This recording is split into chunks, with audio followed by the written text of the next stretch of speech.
Cumprimento a todos com a graça e a paz do Senhor Jesus, amém?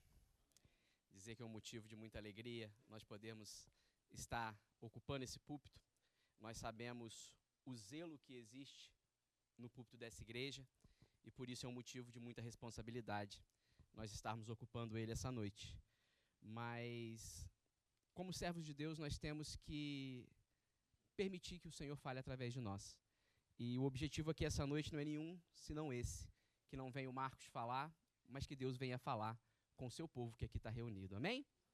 Eu gostaria de compartilhar com os irmãos a palavra de Deus essa noite, no livro de João, capítulo de número 11. Nós vamos ler dos versos 45 ao 53. João 11, do 45 ao 53, nós vamos tentar desenvolver algo a partir desse texto, amém? Assim diz a palavra do Senhor. Muitos, pois, dentre os judeus que tinham vindo visitar Maria, vendo o que fizera Jesus, creram nele. Outros, porém, foram ter com os fariseus e lhes contaram dos feitos que Jesus realizara. Então os principais sacerdotes e os fariseus convocaram o sinédrio e disseram: que estamos fazendo, uma vez que esse homem opera muitos sinais? Se deixarmos assim, todos crerão nele. Depois virão os romanos e tomarão não só o nosso lugar, mas a própria nação. Caifás, porém, um dentre eles, sumo sacerdote naquele ano, advertiu-os, dizendo: vós nada sabeis, nem considerais que vos convém que morra um só homem pelo povo, e que não venha a perecer toda a nação. Ora, ele não disse isso de si mesmo, mas sendo sumo sacerdote naquele ano, profetizou que Jesus estava para morrer pela nação, e não somente pela nação, mas também para reunir em um só corpo os filhos de Deus que andam dispersos. Desde aquele dia, resolveram matá-lo. Amém, meus irmãos? E foi intencional eu pedir que os irmãos do louvor cantassem esse hino, né? Jesus é o centro de tudo que há. Muitos domingos nós cantamos essa santa verdade. E essa santa verdade, Jesus como centro de tudo, ela tem base em Colossenses 1,16, que indica que nele foram criadas todas as coisas nos céus e na terra. Que tudo foi criado por meio dele e para ele, e que ele é antes de todas as coisas, e nele todas as coisas subsistem. Ou seja, ele é o centro, ele é a base, a origem, ele é a razão de tudo que existe. Mas precisamos meditar numa coisa, irmãos. Se Cristo é o centro, todas as demais coisas, inevitavelmente, terão que se colocar ao seu redor. Qual é a ideia? Se existe algo que fica no centro, ele vai obrigatoriamente dividir dois extremos. A ideia aqui é que Jesus, o centro de todas as coisas, é como se ele fosse o divisor de águas da humanidade. Sendo certo que quando alguém se depara com a pessoa de Jesus, ela não consegue passar direto por aquela figura e seguir o seu caminho. Na verdade, diante de Jesus, sem poder passar por ele, a pessoa tem que escolher um lado. Ou ela vai passar por um lado, ou ela vai passar pelo outro. Portanto, irmãos, o dia que essa figura, Jesus Cristo, ela chega na nossa vida por meio da pregação do Evangelho, necessariamente, ela traz a necessidade de se tomar uma posição real. Crer ou não crer. Não existe um meio termo quando estamos diante da figura de Jesus. Precisamos aqui, e eu vou pedir aqui que os irmãos, que as crianças aqui já façam o início do seu desenho. O pastor fez bastante ressalvas para que não esquecesse. No centro da folha de vocês vão desenhar uma grande pedra. E em cima dessa pedra vocês vão colocar uma cruz, ok? Vai simbolizar Jesus Cristo essa pedra. E aí do início da folha até essa pedra, vocês vão desenhar uma linha com um monte de bonequinho assim de mão dada, até chegar a essa pedra que está no meio da folha, ok? E depois nós vamos concluir o desenho, ok? Então vamos lá, irmãos. Esse desenho significa o quê? Agora eu vou explicar para a igreja o desenho das crianças. Cristo é como se fosse uma grande pedra que se coloca no leito de um rio. Tendo essa grande pedra no meio desse rio, e esse rio ele vai representar aqui a humanidade, o curso natural, a humanidade que anda por esse mundo. E essa pedra ela se coloca no meio, no centro daquele rio, como grande divisor de águas. Quando o rio encontra aquela pedra, ele não consegue penetrar aquela pedra.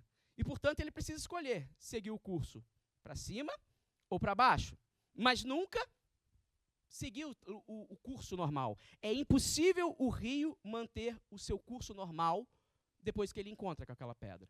Aquela pedra está no meio, o rio vai ter que bifurcar. Uma porção de água vai vir para baixo, uma porção de água vai vir para cima, porque aquela pedra está no meio. Assim, quando nós encontramos com Jesus, irmãos, nós precisamos escolher o novo curso da nossa vida. Nós precisamos optar por seguir por um ou por outro lado daquela pedra. Ou nós vamos seguir o caminho da fé, ou o caminho da incredulidade. Mas a impossibilidade de manter o curso quando nós encontramos com aquela pedra significa que é impossível ao homem se manter neutro, manter uma neutralidade diante da figura de Jesus. Diante disso, eu trago uma mensagem para a igreja essa noite com o título: Jesus é o centro de tudo o que há. E qual é o seu lado? Ok? Vamos voltar ao texto base, irmãos.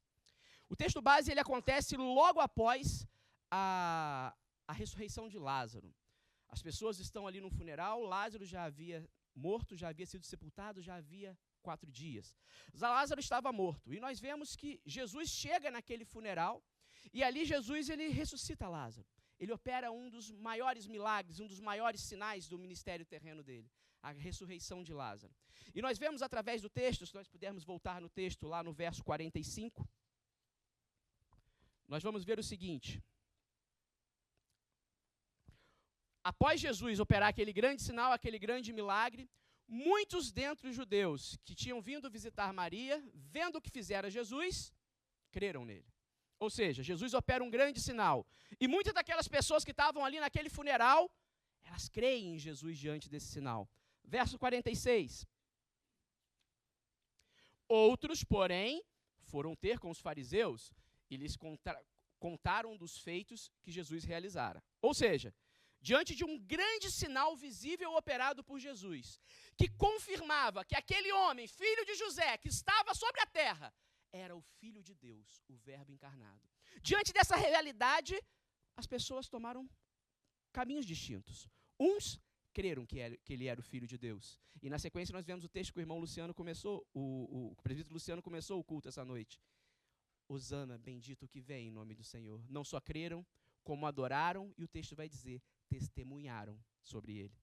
Mas nós vimos que teve um outro grupo que viu o mesmo milagre, mas não creu em Jesus. E não só não creu, como foi delatar Jesus para os fariseus, para os sacerdotes, para os líderes, para o grupo religioso que detinha ali o poder e a influência sobre a comunidade judaica, e era um grupo que fazia oposição a Jesus. Ou seja, eles não apenas não creram, como foram se unir àqueles que eram contra Jesus. E a gente viu pelo decorrer do texto que após eles falarem o que Jesus estava fazendo, ali foi forjado um plano para tirar a vida de Jesus. Qual é a ideia aqui, irmãos? Conforme Jesus manifesta a sua glória, e a ressurreição de Lázaro é uma grande manifestação da sua glória, isso gera 2 reações distintas entre as pessoas.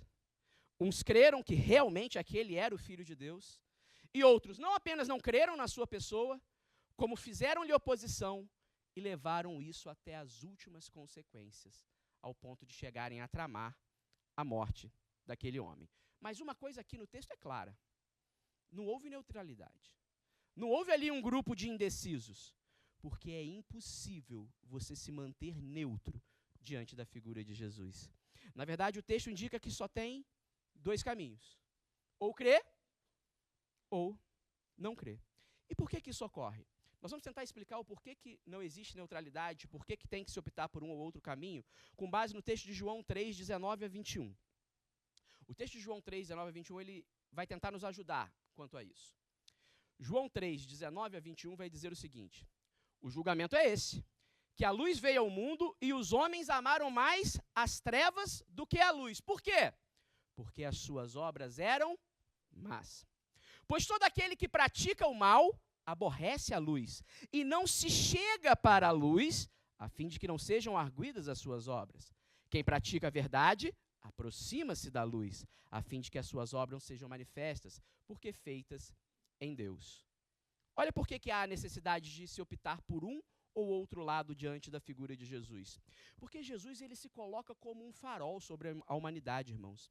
A Bíblia vai dizer que Jesus é a luz do mundo. É como se ele, como um farol, ele chegasse assim pertinho do ser humano e iluminasse. Iluminasse o quê, irmãos? Iluminasse a verdade oculta no coração de cada ser humano. E quando ele revela como esse farol, essa verdade oculta, ele deixa o ser humano diante de uma verdade clara, porque ele está revelando, ele está mostrando, olha, essa aqui é essa pessoa de verdade. E aí essa pessoa com a sua vida exposta, com a sua verdade aberta, com as suas obras más expostas, ela tem que tomar uma escolha. Ou ela se arrepende dessas obras más e vive uma nova vida em Cristo, ou ela se agarra a essas obras más e foge de Cristo, para que essa luz não continue a revelar a maldade que existe naquela pessoa. Obviamente, irmãos, não há espaço para um terceiro caminho. Não existe aqui um meio termo. A luz de Cristo, quando ela revela a miserável verdade do nosso coração, ela nos deixa diante de dois únicos caminhos. Amar essas obras más e fugir da presença dessa luz reveladora que revela a minha verdade, ou amar essa luz que me revelou a verdade, convencido pelo Espírito Santo, se arrepender das minhas obras, abandonar as minhas obras e viver uma nova vida com aquele que me abriu os olhos. Diante desse cenário percebemos que aqueles que não creram em Jesus, eles fizeram isso simplesmente porque eles amaram mais as trevas do que a luz. Eles enxergaram que as suas obras eram más, mas eles não estavam dispostos a abandoná-las. Por isso, eles fogem da presença dessa luz que revelava a sua verdade. E mais do que revelar as obras más do coração, irmãos, a luz de Cristo, ela revela os ídolos desse coração. E o principal motivo de não se crer em Jesus e de se opor à pessoa de Jesus é que a pessoa quer salvar esses ídolos que ela tem no coração dela. Deixar de crer em Cristo, irmãos, nada mais é do que dizer para todo mundo: eu tenho um ídolo melhor para adorar. Isso significa não crer em Cristo. E essa foi exatamente o que aconteceu no texto base.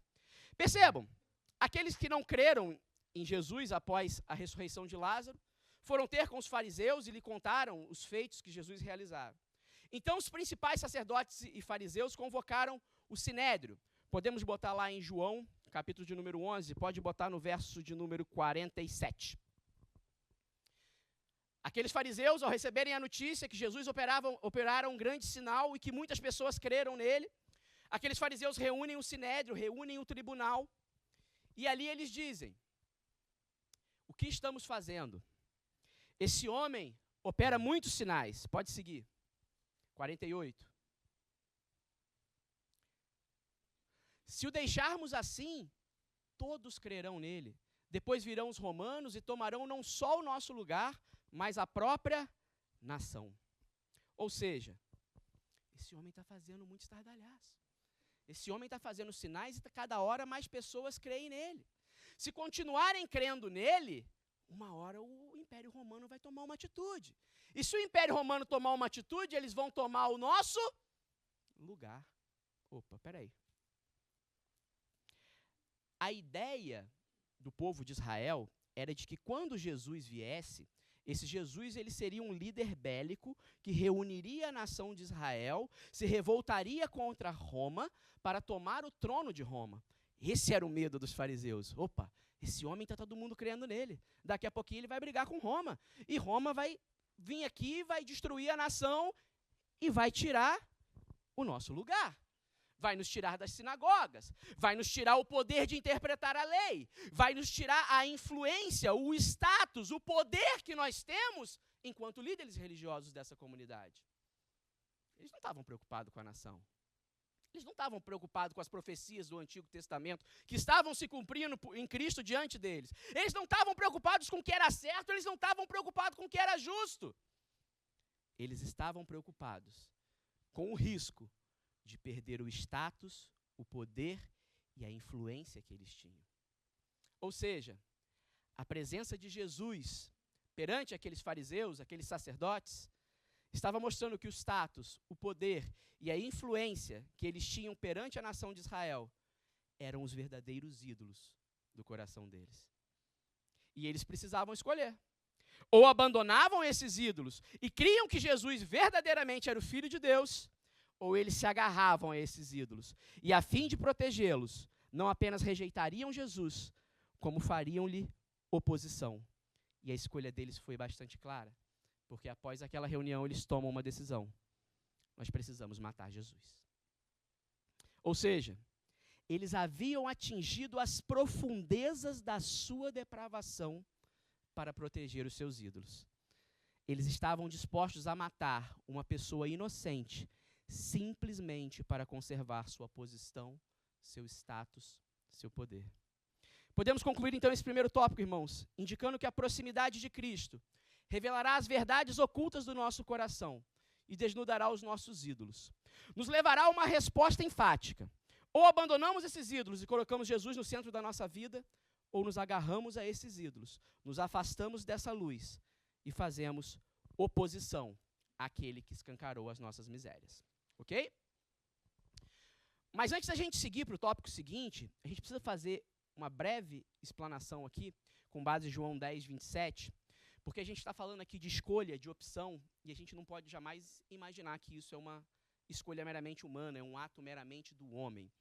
João 10, 27 vai dizer: as minhas ovelhas ouvem a minha voz. Eu as conheço e elas me seguem. Ou seja, essa escolha sobre abandonar ou não os ídolos do coração, ela deve ser precedida pela certeza de que Deus já elegera antes da fundação do mundo aqueles que iriam crer. Aqueles que diante da pessoa de Jesus iriam abandonar seus ídolos ou iriam conservar seus ídolos. E esse texto revela isso como diz: as ovelhas de Cristo, elas ouvem e conhecem a voz do seu pastor. Ou seja, quando estão diante de Cristo e Cristo fala com elas, elas sabem quem está falando. Elas ouvem essa voz. E por isso elas abandonam seus ídolos. Por isso elas vão ao arrependimento. Por isso elas criam uma nova vida em Cristo. Ok? Tal texto demonstra que essa opção de crer ou não crer não é algo meramente humano. É algo sobrenatural da parte de Deus, que de maneira graciosa dá vida a um ser morto em delitos e pecado e lhe capacita a ouvir a voz do seu Senhor. Portanto, irmãos, nós precisamos saber de uma coisa aqui essa noite. A luz de Cristo, ela sempre encontrará uma resposta de arrependimento e fé nas suas ovelhas. Mesmo que essas se encontrem desgarradas, em rebelião, cegas em seus pecados, a luz de Cristo encontrará uma resposta de arrependimento e fé, porque as ovelhas do Senhor conhecem a voz do seu pastor e a seguem, ok? Por isso nós não devemos temer a pregação genuína e fiel do Evangelho, por mais duro que ele seja, porque a revelação de Cristo, ela não afasta as ovelhas, elas atraem, as transforma, porque quando elas ouvem a voz do seu Senhor, elas o seguem. Portanto, se pregarmos com fidelidade a palavra de Deus, as verdadeiras ovelhas ouvirão, se achegarão, se arrependerão dos seus maus caminhos, abandonarão seus ídolos e passarão a viver uma nova vida em Cristo. Por outro lado, aqueles que não são ovelhas, ao ouvirem essa palavra, vão se agarrar com mais força aos seus ídolos, vão fugir do nosso meio, fugir da presença do Senhor e farão oposição à pessoa de Jesus.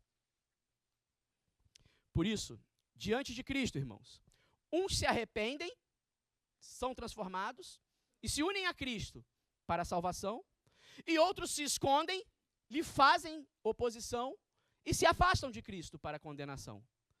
Porque uns são ovelhas do Senhor, outros não são ovelhas do Senhor. Ok? Vamos pular agora para o verso de número 52. Vamos passar para o segundo tópico dessa noite. Verso 52 de João 11. João 11, 52.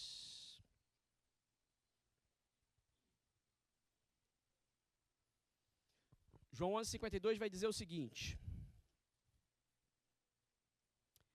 Vamos ler do 51 até o 52. Ora, ele não disse isso de si mesmo, mas sendo sumo sacerdote naquele ano, profetizou que Jesus estava para morrer pela nação.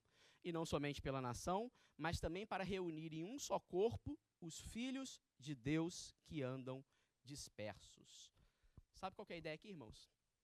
Jesus Cristo, quando ele entrega a sua vida, e é isso que é profetizado por Caifás, nós vamos falar da profecia de Caifás em seguida, mas quando Caifás faz essa profecia, e ele diz que conviria que um homem morresse por toda a nação, esse homem era Jesus Cristo, ele morreria para salvar toda a nação.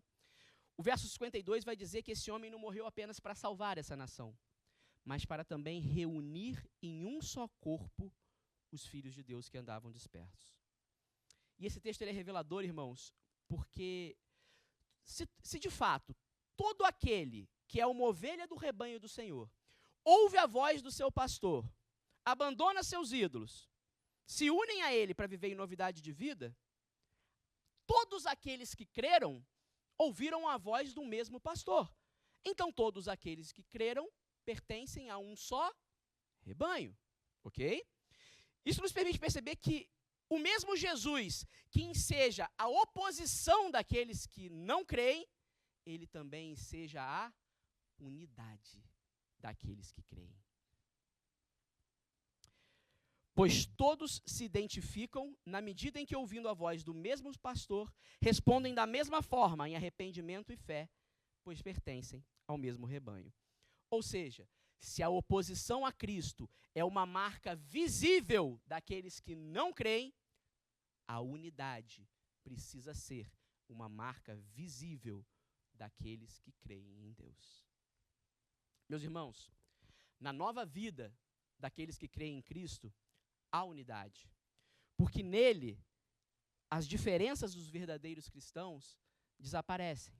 Não somos mais de direita e de esquerda, somos de Cristo. Não há mais a vontade preta, a vontade branca, a minha vontade, a sua vontade. Há a vontade vermelha, há a vontade de Deus em nós, que todos nós juntos, unidos, vamos vivê-la.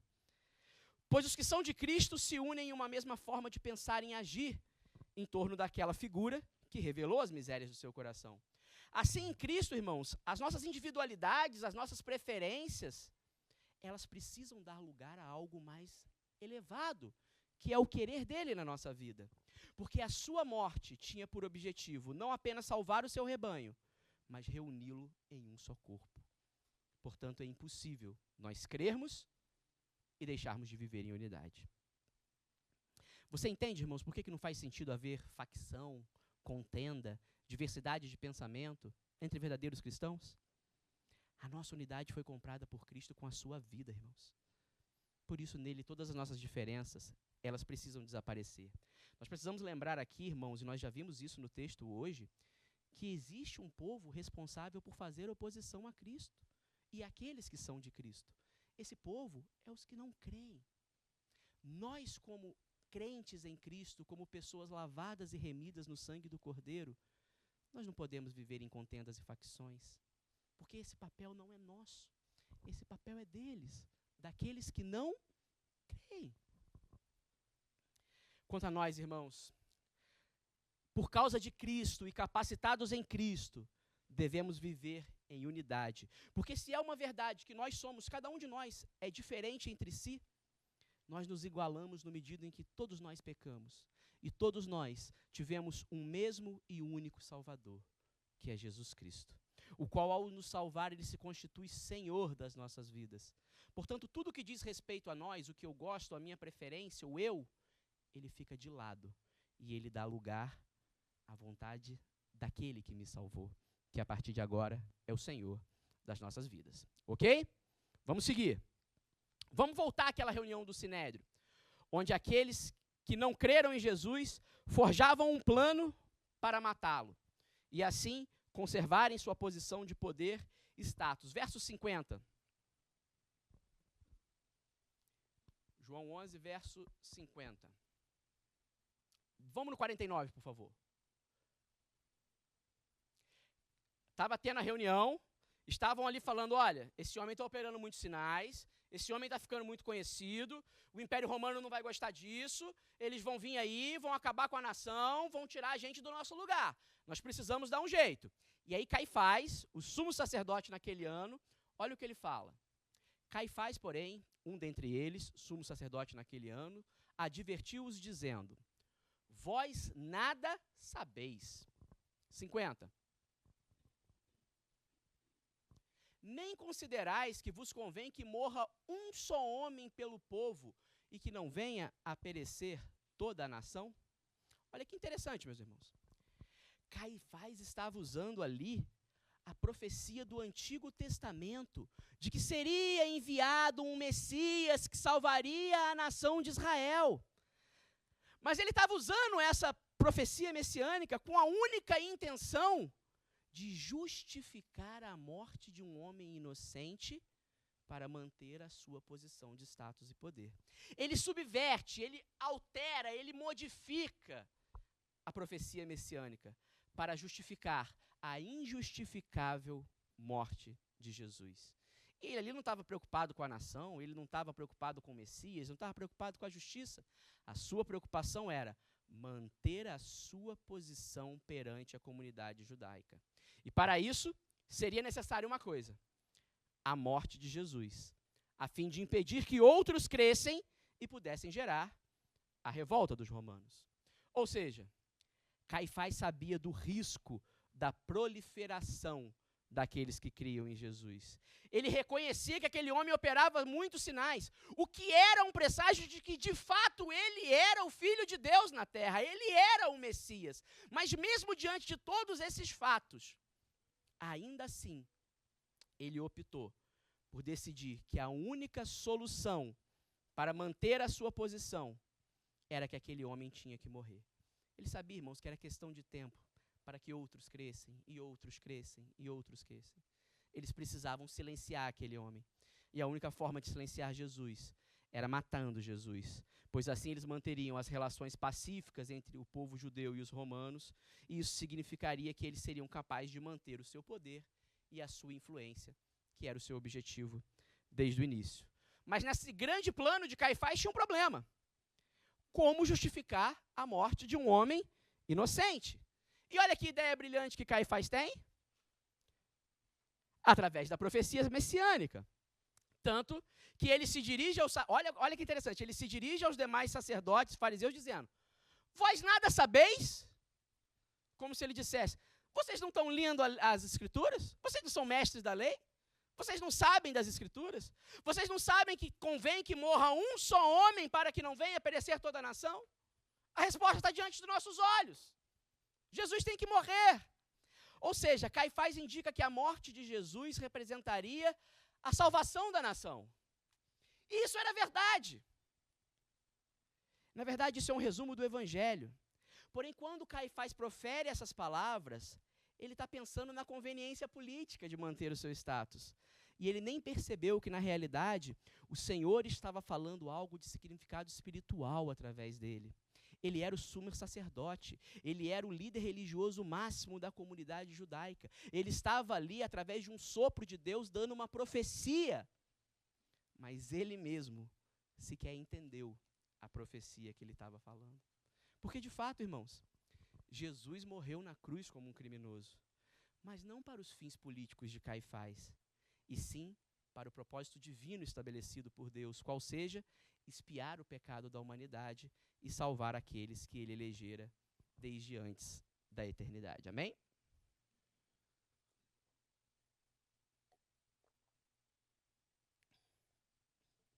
Na verdade, meus irmãos, isso vai refletir para a gente o quê? A soberania de Deus. Desde sempre era a vontade do Senhor que Jesus morresse, e que a sua morte fosse sacrificial, e que fosse em favor do povo. E Deus usa a má intenção e a incredulidade de Caifás e de todos aqueles opositores de Jesus para cumprir assim a sua santa vontade. Quando Jesus estava ali naquela cruz, as elites religiosas judaicas certamente pensavam que tudo estava acontecendo conforme eles planejaram. Satanás imaginava que tudo estava acontecendo como ele havia planejado. Mas, na verdade, o que estava acontecendo naquela cruz, irmãos, era o perfeito cumprimento da vontade soberana de Deus.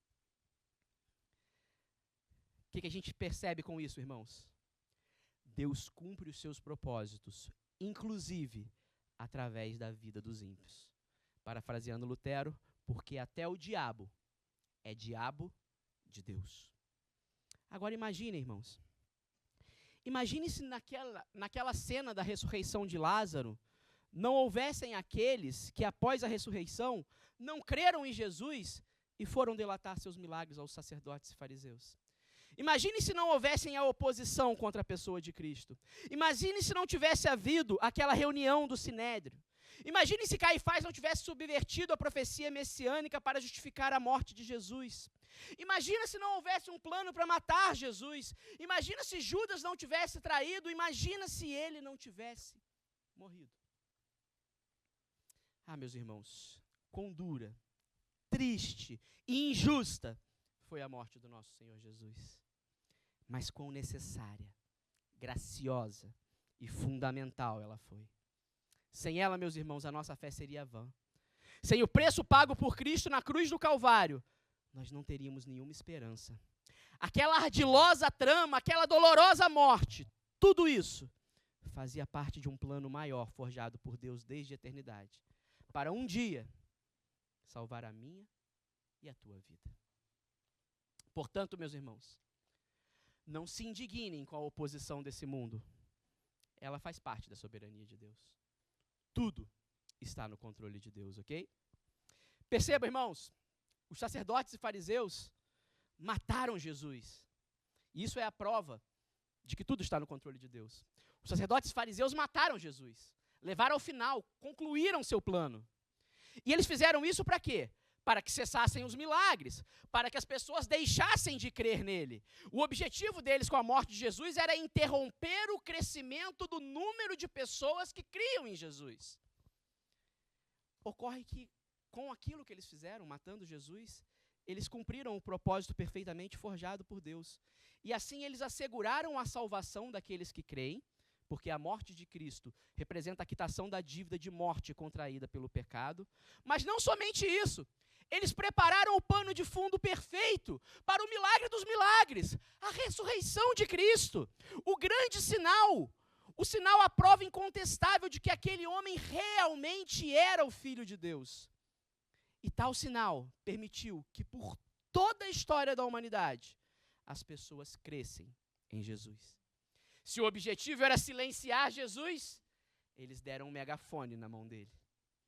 E através da morte e ressurreição de Cristo, Deus pôde resgatar suas ovelhas, perdidas em povos de todas as raças, tribos, línguas, nações. Tanto que hoje, mais de 2000 anos após a morte de Cristo, ainda existe um povo que crê em Jesus Cristo.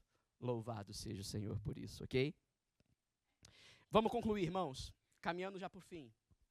Vamos retomar a ideia do sumo sacerdote. É necessário que um só homem morra para que não pereça toda a nação. Ok, a gente viu que o interesse do sumo sacerdote ao proferir essas palavras era somente a sua conveniência política. Ele não estava pensando na nação, na salvação da nação. Ele estava pensando na morte de Jesus, no silenciar aquele homem para manter a convivência pacífica com os romanos. Ok, mas Jesus morreu. E Jesus salvou a nação.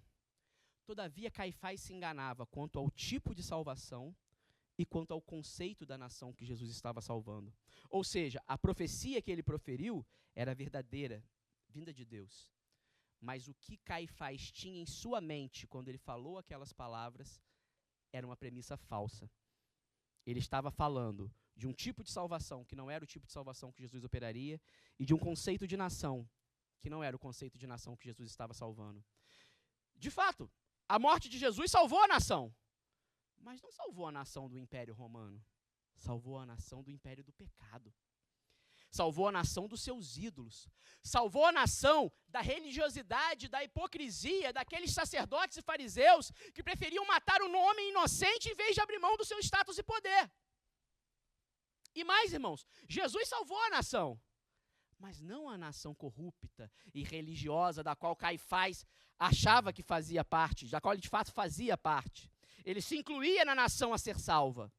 Mas a nação que Cristo salvou foi a nação celestial. O povo eleito por Deus antes da fundação do mundo, que dependia da morte de Cristo como um cordeiro, para que quitada a dívida proveniente do pecado pudesse ser salva. Ou seja, o objetivo de Caifás com a sua profecia era salvar a si mesmo e os seus pares no Sinédrio. quando ele falava em salvar a nação, ele imaginava que ele fosse a nação, que os seus iguais fossem a nação. Mas Cristo morreu para salvar a nação dos que creem, e não a nação dos que não creem. Houve salvação através da morte de Cristo, mas a nação que foi salva não foi aquela que Caifás idealizou, pois a salvação é reservada somente para os que creem. E eles representavam o grupo oposto. Eles representavam o grupo dos que não criam em Jesus. Marcos 16:16. Quem crer e for batizado, será salvo. Quem não crer, será condenado. Ok? Jesus morre, Jesus salva a nação, mas não a nação que Caifás imaginava que seria salva, que seria ele e os seus pares. A nação dos que creem, a nação daqueles que tomaram um caminho oposto ao caminho de Caifás e os demais fariseus e sacerdotes. Enfim, o sumo sacerdote tinha uma ideia para se salvar: matar Jesus. Aquele homem inocente precisaria morrer para que a nação fosse salva. Porém, quando ele se imagina fazer parte daquela nação, ele comete um grande erro. E é isso que nós precisamos tomar cuidado essa noite.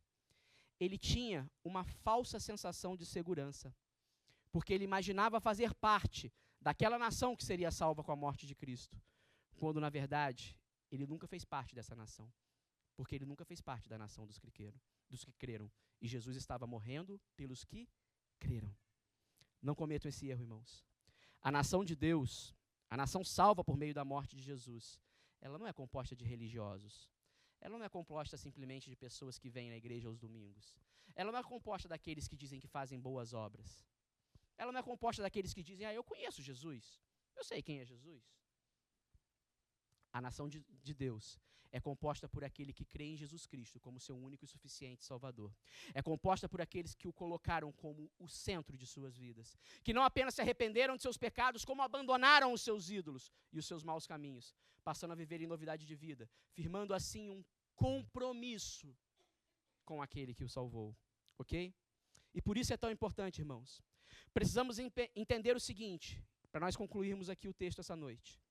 Se é fato que diante da pessoa de Cristo não há neutralidade, e que o manifestar da glória de Jesus nos faz optar pelo caminho da fé ou pelo caminho da incredulidade, também é fato que esses dois caminhos opostos nos conduzirão a um destino final distinto.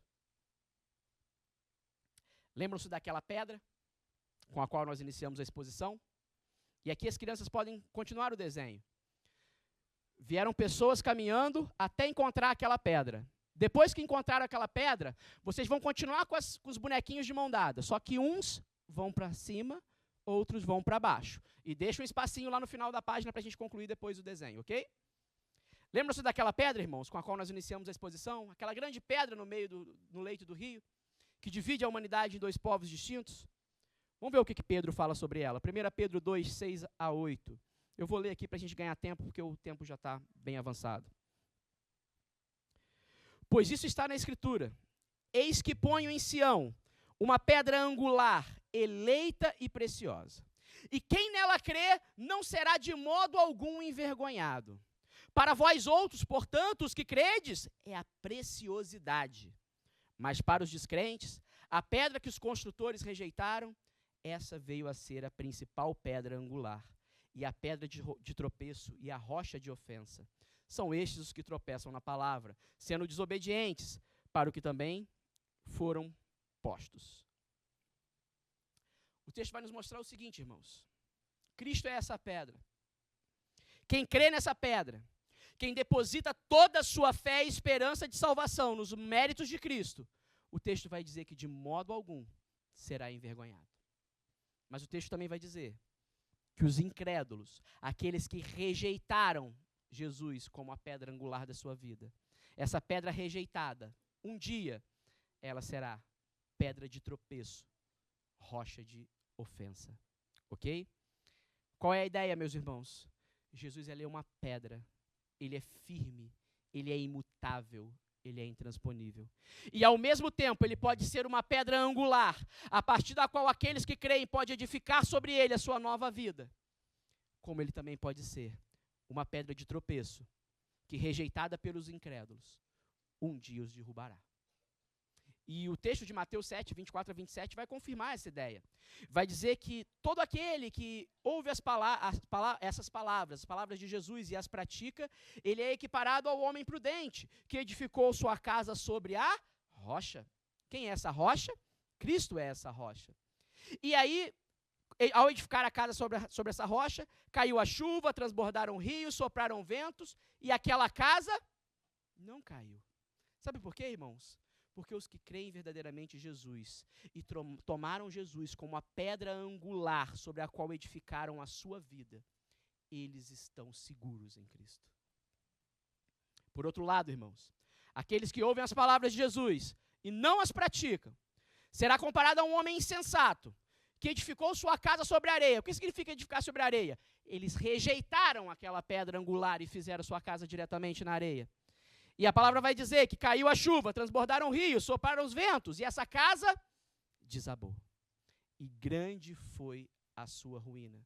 Ou seja, aqueles que não creram, que rejeitaram a Cristo como pedra angular de suas vidas, que construíram sua vida sobre areia, sobre os seus ídolos, sobre as paixões do seu coração, um dia eles cairão. E grande será a sua ruína. Não se enganem, meus irmãos. A ausência da pedra angular, que é Jesus, no alicerce da nossa vida, fará toda a diferença no momento final. Sem a fé em Cristo, nós não podemos nos apropriar dos méritos dele conquistados na cruz do Calvário, que são a nossa única esperança de salvação. Portanto, para os incrédulos, não haverá salvação. Haverá apenas queda. Haverá apenas ruína.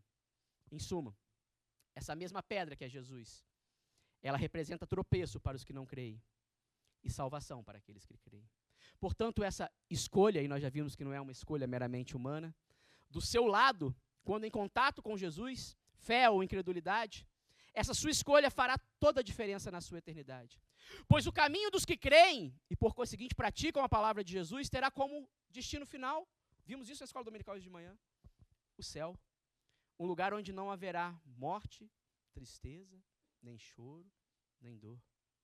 Ao passo que o destino final daqueles que não crerem será o inferno, o lugar onde haverá pranto e ranger de dentes.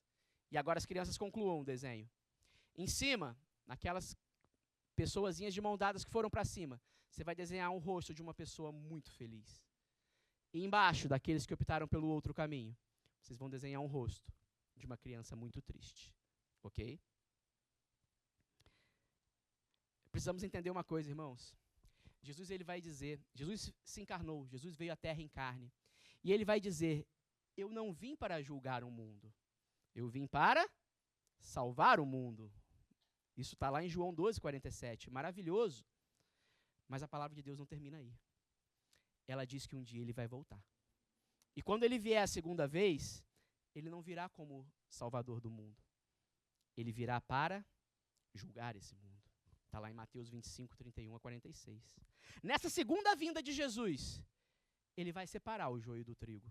Ou nas palavras de Mateus, as ovelhas dos cabritos. Ele vai separar os que creem dos que não creem. Então, ao mesmo tempo que ele resgatará a sua nação, formada por aqueles que creem, os quais passarão a eternidade na presença dele no céu, ao mesmo tempo, ele condenará aqueles que não creram.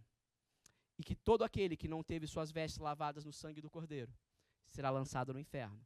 E lá haverá pranto e ranger de dentes. E o que mais me assusta não é ter pranto e ranger de dentes, é que será por toda a eternidade. O pastor Paulo Júnior, quando ele fala sobre a doutrina do inferno, ele fala, é tão bom quando a gente está com uma dor e a gente sabe, eu vou tomar um remédio, vai aliviar. Ou quando eu estou com uma dor e eu falo, o médico chega e fala, ó, daqui a um mês você vai estar bom. Um mês vai passar. Agora imagina você ter uma dor e o relógio está parado. E ela vai durar para toda a eternidade. Isso é o que é reservado para aqueles que não creem no inferno, ok? Enfim, a volta de Jesus é uma realidade. A Bíblia vai dizer, espere um pouquinho mais de tempo, e aquele que há de vir virá. E isso não tardará. Cristo voltará. E ao mesmo tempo, essa é a melhor e a pior notícia que você pode receber. tudo vai depender do lado em que você está. Portanto, é necessário que, sendo Jesus o centro de tudo que há, você se posicione e escolha o lado que você está. Ok? Vou só fazer as aplicações finais e vou voltar a palavra ao presbítero. Meu amigo não cristão, existe um motivo para tu estar aqui essa noite. Esse motivo é a pessoa de Cristo. E eu quero te dizer, a morte dele foi eficaz para salvar todo aquele que nele crê. E mais, estando diante dele essa noite, eu te convido a crer nele de todo o teu coração, de todas as tuas forças, de todo o teu entendimento. Eu te convido a entregar completamente a tua vida ao Senhor e a edificar essa sua nova vida nele, tendo a certeza de que você nunca será envergonhado. E em breve estaremos unidos a ele em um lugar onde não haverá mais morte, nem tristeza, nem choro, nem dor. Eu vou te fazer um convite talvez até estranho essa noite, irmãos. Olha para essa cruz. Você está cansado de olhar para essa cruz? Mas olha para ela com mais atenção essa noite. Perceba que ela está vazia. Porque aquele que dota essa cruz de significado, de simbolismo, Jesus, ele um dia ressuscitou. Ele está vivo e ele é o centro de todas as coisas. Que essa noite, através da fé e por meio da graça, ele possa se tornar o centro da tua vida. Meu irmão em Cristo, segunda aplicação. Nunca duvide dessa rocha onde você edificou tua vida. Ela é firme. Nela você está seguro. Independentemente das tempestades que se puserem no teu caminho. Perceba, irmãos, a sua firmeza na pedra onde você foi edificado não está no tamanho da tua raiz que te prende a essa pedra. A nossa segurança não está no tamanho da nossa fé, não está no tamanho da nossa obediência, na quantidade de boas obras que nós temos. A nossa segurança está apenas no local onde nós firmamos a nossa vida. Se nós edificamos nossa vida em Cristo, se Ele for o centro da nossa vida, tenha certeza, meus irmãos, nós estamos seguros, por mais difícil que pareça a situação do nosso horizonte. E vamos lembrar o que nós cantamos hoje. E um dia Ele virá, e como igreja, eu e você, vamos nos encontrar com Jesus. Jesus. Jesus. Jesus, irmãos. Está chegando a hora da gente se encontrar com Ele. Eu agradeço a oportunidade. Volto a palavra ao presbítero.